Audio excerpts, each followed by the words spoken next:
Human beings have always been influenced by sophisticated systems of production of information and experience. So BBC, for example. I mean, you kind of look at it and you think it was actually not that sophisticated, but when you think about the whole machine and all the parts coming together, is very sophisticated means of influencing the thoughts of human beings. Okay, and we have a variety of new perceptual technologies like VR and so on coming into play. Those just amplify the power of the ability to project into the mind. What I think is probably the most important development that is happening as far as the fate of human beings is concerned is that we are getting close to the threshold where the traditional propaganda function that is employed by, BBC, Daily Mail, et cetera, in cultures also, can be encapsulated by AI processes. Now, if you think about where you're playing chess, already we're in a situation where AI can do better than the human chess player. So you can see a certain number of moves ahead, and someone moves a piece onto the board, and you go, well, why did they put that knight there? And you start to think, well, what is the intentionality behind it? And then you try and look several steps ahead to work out what the intentionality was and then counter it. Okay, they want to manipulate me into moving here, so this will happen and so I will lose, okay? But actually, we take these considerations already when we're, well, some of us, when we're reading stories in the press. What is the intentionality of this story? Why is this particular information being pushed to the public and not some other form of information? Who's the name of the author? What publication is it appearing in? What language, etc.? Well, possibly the reason was because someone wanted to promote a particular agenda. Well, therefore we should read it in a different light. But when you have artificial intelligence programs harvesting all the search queries that people have on their phones, all the YouTube videos that human beings have uploaded, etc.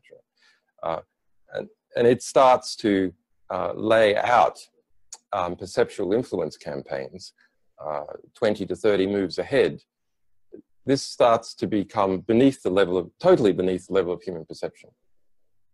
And once a computer augmented organization, such as Google, is able to engage in influencing human beings 20 to 30 moves ahead, keeping each move beneath the level of human perception, there's nothing we can do about it because we can't see it.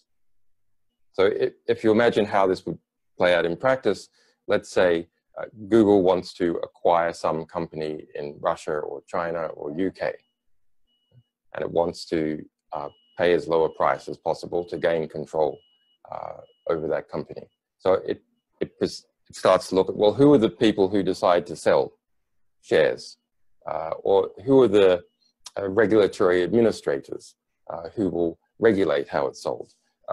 Who are the people who work in it, who ultimately control it? Or the computer systems that power it and control parts.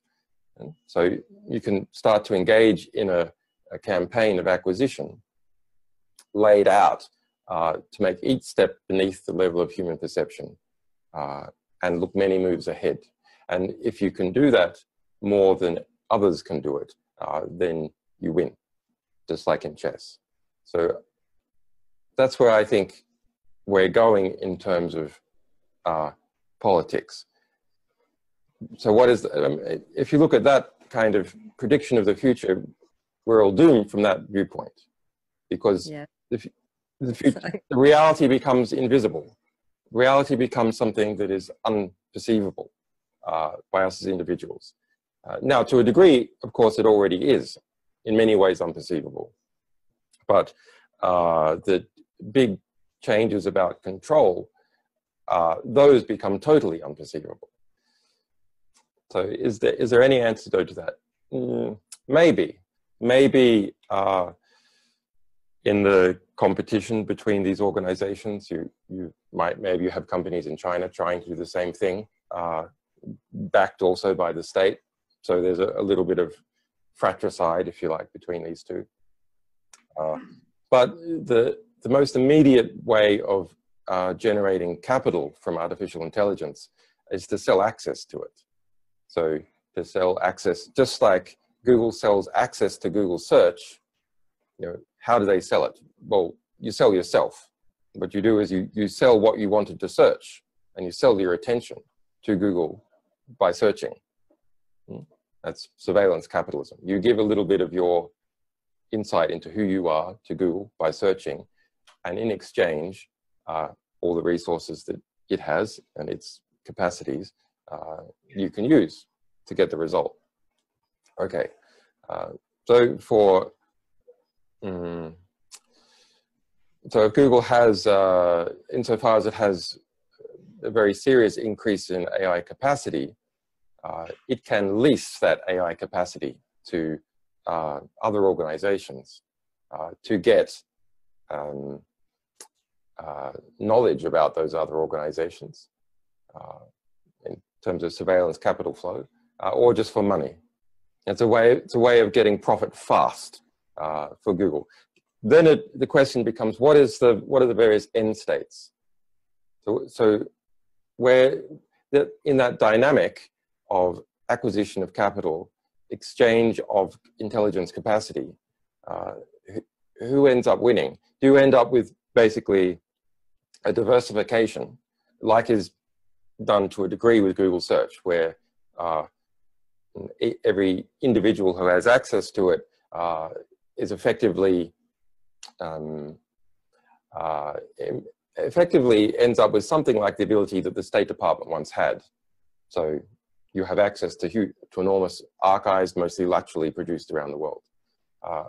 Or do we move towards a situation where Google or an equivalent organization is able to acquire so much more in terms of capital flows, in terms of knowledge about how organizations are working, like collecting what they want to do with this AI capacity? Then you can end up with very, very substantial, very, very powerful organizations that are operating at a level beneath what human beings can perceive, and ultimately move into a situation where what human beings are interested in becomes totally irrelevant, because you have computerized organizations and manufacturing processes and automated transport flows, etc., which make human beings just inefficient and irrelevant. It's not like you have some nasty artificial intelligence that wants to decimate the world, but rather human beings become irrelevant and treated like we treat animals, in the irritating animals like moles, for example, that are getting in the way of our ability to use the land for something else. It's quite a dystopic vision. I don't want to, maybe there will be a new band of human beings, technologically empowered human beings, that can see this brewing fate coming towards us, that will be able to extract value or diminish it by directly engaging with it. It's also possible.